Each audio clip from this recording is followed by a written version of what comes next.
So I wanted to start with the film, your most famous one, The Riot.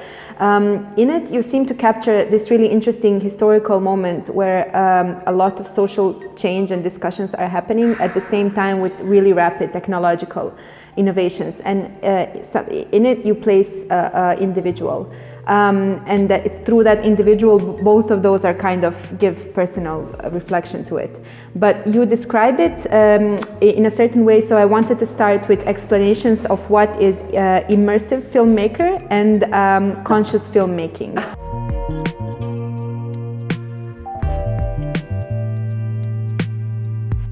Wow, you guys are both doing good questions here.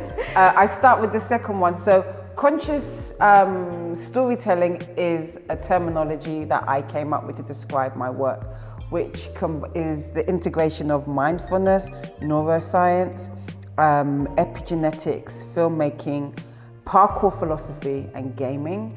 It's a form of storytelling that makes the participants aware of their subconscious behavior.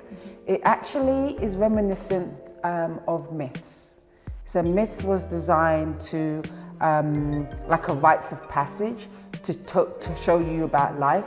And Joseph Campbell spoke about how mythology is designed to access your subconscious and help you grow as a person. So that kind of role of myths has, I feel, been lost in modern storytelling. It's a much more kind of, I find, superficial kind of injection, kind of get your attention. And I want to use technology to return to this purpose of myth, to empower the participant.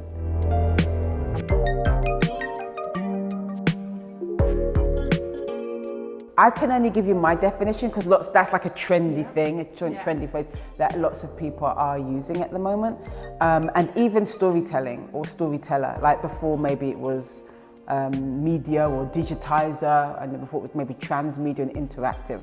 So, you know, things are changing with the times, this terminology. So, excuse me, my interpretation of immersive is that you're kind of viscerally like you're fully, totally immersed in the experience. You're part of the fabric of it in some way emotionally.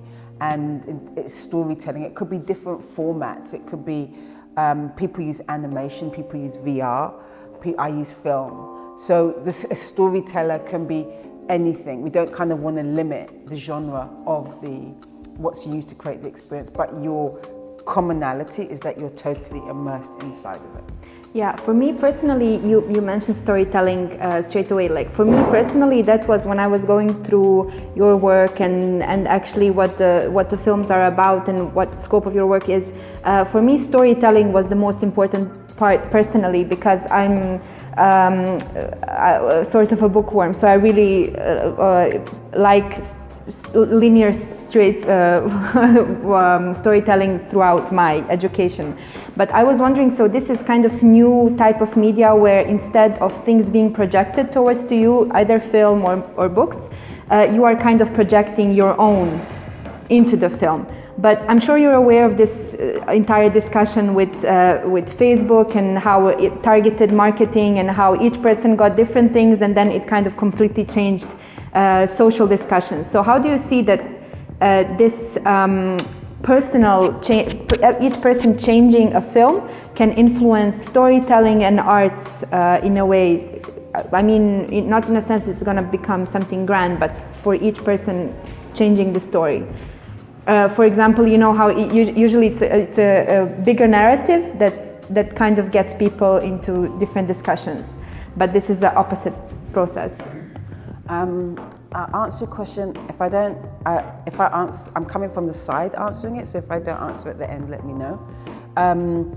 So my work has many layers, and I want you to become aware of how you are influencing the media and how you respond to it, and how normally the media is influencing you.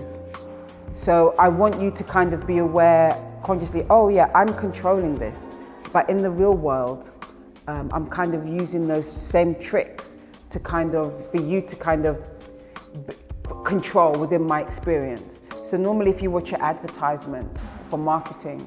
Have you heard of Edward Bernays, who created marketing? It came from propaganda. Is saying, I'm showing you how you can kind of control media and control yourself, so that when you're then in a situation where media is trying to manipulate and influence you, that maybe you might catch yourself because you've learned to catch yourself through my work. So I'm kind of showing you the flip side of how media can be used.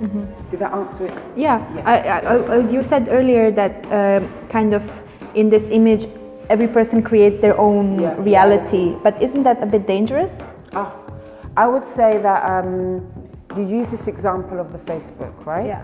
Where what is happened is that you are being manipulated in like your echo chamber, where they use this for the Trump elections and for Brexit, where somebody else is projecting a reality they've designed for you digitally in your timeline so that you will be manipulated. So if you were, they had these factors. Have you heard the documentary, this documentary on Netflix? Hack, yeah. Yes. Yeah. But they created those advertisements based on your profile. Yes, on your data. They use a different data, and they were like, well, you're somebody who, you're undecided, so we're going to influence you. So to answer your question is, you deciding your reality is not dangerous. Somebody else deciding your reality is dangerous, because I'm giving you feedback to how you respond in a situation. Then you can become aware. When I don't feel that we're fully, totally aware, because we're constantly responding or being triggered or, you know, being influenced or manipulated. So I'm just like, this is the narrative, this is how you respond. Yeah. When normally you're not being presented with this, you're being manipulated and influenced.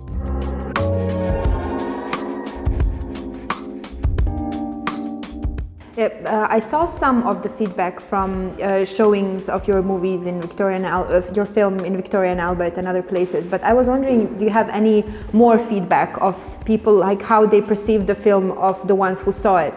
Okay, the ones that I saw were really positive, like it was really emotional. Oh wow! Did you see that from my talk or somewhere else? Yeah, from videos from before. Yeah. Oh okay! Wow! Yeah. I'd like to see those videos. I haven't seen those. So okay, I'll tell you a story that I didn't manage to tell today.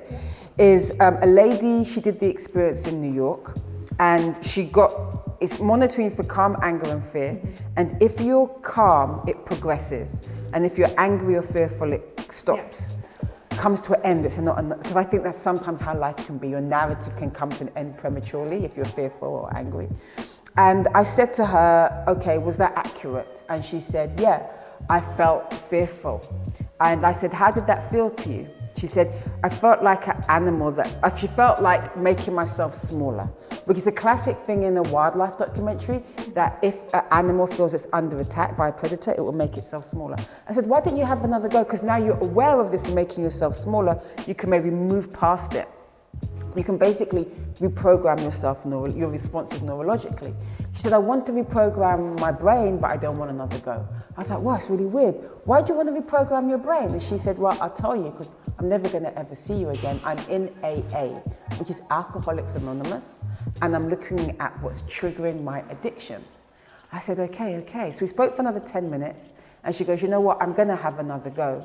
So now she was aware of this making herself smaller when she felt tense. So when she got to that part of the narrative, she focused on being relaxed and pushing past making herself smaller. And she got to the next level. And then the next level, she then got fear again. I said, was that accurate? She said, yes. She was able to push past it, but she couldn't maintain it, because it was like a new muscle she was using. So I said, do you think you could access that in your daily life now you've become familiar? And she said she thinks she could. And so I gave her a hug and she left. So that's an example of someone going through an experience where their narrative is changing based on their emotions, and they can become aware of that, and then they can consciously decide to influence themselves and change the outcome, and then potentially change the outcome of their life. Yeah, on this, in your example, people are using knowledge of their fear to conquer it, but can the technology, because every technology can go either way, can this approach be used in an opposite direction to entice fear in someone? Yeah, if you, not mine, but maybe not every yours, time but you if got this put is, on the news, yeah. if you're in America at the moment, Anywhere. if you're in Brexit at Yeah. the moment, I'm in London at the moment, Yeah. I would say this is how the media is being used against us. I have completely like inverted it, or it's been inverted. Like it's being used to manipulate us. I'm using the similar like interactive media, digital, for you to control, as opposed to it controlling you. So I would say I travel a lot, and most environments, if I'm in a lift or something, I can hear that people are anxious or tense. Yeah. Like they might say, I didn't put social media on for the weekend, I guess needed to get a break. You know, because there's every day something's happening in America with Trump, and people are just, they get to the point and they're fatigued. Yeah. You know? So this is something, this kind of consistent like manipulation of anxiety and fear is all around us. And this is kind of, in America, it's about, in the world actually, it's about immigration a lot. Mm-hmm. You know, because Brexit is about immigration, and what's happening in America a lot is about immigrants. Yeah. So yeah, and that is being fed to us. That's a narrative that's being fed to us. Yeah.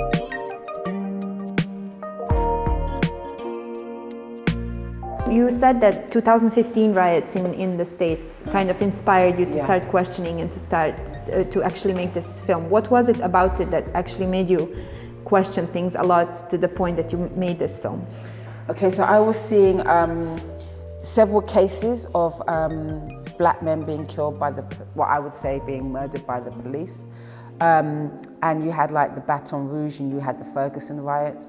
And with the Michael Brown in Ferguson, it's just so heartbreaking. I felt helpless that like another young black man had been murdered by the police. And also how the media was representing it, I felt was quite shameful and scandalous. And I was like, you know, how would these people respond if they were in the middle of a riot? How would they react?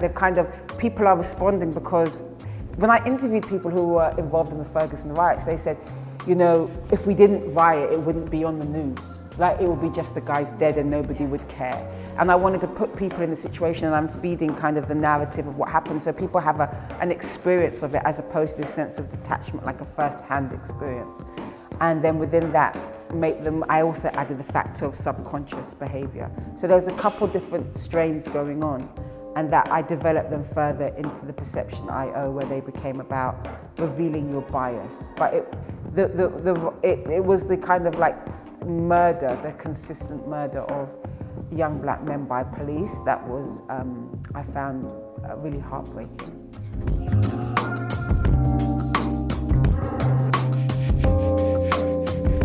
What's your take on Smart City? I know you talked about it today, so maybe we don't have to go too long about it, but what's kind of positive and the negative side of it?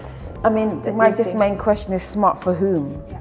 You know, because someone is discerning and deciding in what ways it's smart, and what is their criteria, what is their objective, what are they automating, what networks are they building, and are they building bias into it?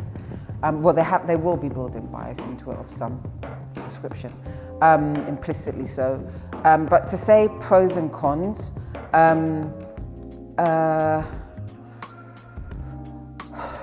the surveillance aspect is worrying. I know, like, say that if something happens in London, like there's a murder or something on the train or in certain areas, because London has the most cameras, more than any other city in Europe, right? CCTV. Yeah, CCTV. Yeah. And you kind of, if there's like somebody's done something wrong and you see the footage, it's kind of like, oh great, you're reassured, they caught them, they found them, you know, they got the footage. It's kind of makes you feel a bit safe in a way that, you know, the person didn't get away with it. But I think there's more to the objectives of what they're doing. Like I mentioned in my talk, how There's a housing block in Brooklyn where the landlords are using facial recognition as entry. Now, they're not using that in Park Avenue, you know. They've selected a particular demographic, minorities, people of color, that for them to get into their building, they're going to have to take their facial recognition. What database is that attached to? What about the guests that come in there? You know, that they don't seem to have a choice in being surveilled. As an entry point, not like just outside the building, but to gain entry to the building. So it's questionable what the objectives are. So it's not the technology itself, which is good or bad, it's the objective that I am concerned To play about. devil's advocate here, in 2016, I did research on privatization of public space and CCTV in London, in Hackney. And I did a lot of interviews with people who live there, asking them how do they feel about CCTV. And they said, yeah, we don't care. Which part of East London? In Hackney, one part. Okay, was it a regenerated part? It's not gentrified part. Oh, it wasn't gentrified, No. so it's mostly like people of it's color. mixed. Yeah. Okay, interesting. And people said, we are aware of it, but we don't really care. So I was kind of questioning, are we really actually taking in consideration everyone's opinion about it? Or is this technocratic discussion still even pro and cons in certain circles of people and academia? Because people said we are aware of it, we know that we are tracked everywhere, but if something happens, we want to be... Yeah, that kind of safety net is there, right? Yeah. So I was just wondering, is this story only one way, or there are two sides of... But I think I said that it's two sides, right? Yeah, I said, yeah, of course. So I was just wondering what I think to grasp I still two feel sides. there's two sides, but I just feel I feel that there's like more to it than we're aware, right? So right now this is being sold to us. So let me give another example, 5G, right? So that isn't really being, what's the word? They're not doing the extensive tests for how it affects people as you would expect, because they want to just push it through because they want people to be able to download faster Wi-Fi and quicker, faster, you know, more efficient. But I think it's Israel, but one army actually uses 5G to disperse crowds. Yeah. So is it Israel? It's, They have the most progressive one, I think. Yeah. The most developed. Yeah. So, because what it is how the microwaves affect the skin. Is that it's like the microwaves of 5G is that a human being most human being, even if they have a high pain threshold, cannot be exposed to 5G used in that way for more than 5 seconds, right? But then that's not a conversation. That's not a narrative that's happening. The narrative that's happening is we need to install more 5G because you need to get faster downloads. You're like, hold on a second, but this is also used by the military. Why is no one mentioning this? So that's what I'm saying, is that often there's more than one narrative here, but the one that's being presented to us is like the pitch. So I'm like, yeah, that's nice. There is two stories, but can we just also, for ourselves as a community, research other potential uses of this? Absolutely. Because I'm pretty sure there is other potential uses that are just ready to be activated. I agree with you on this one. Except, for example, from this context here, urban situation in the sense of urban planning and functioning of the city is not in a great state now.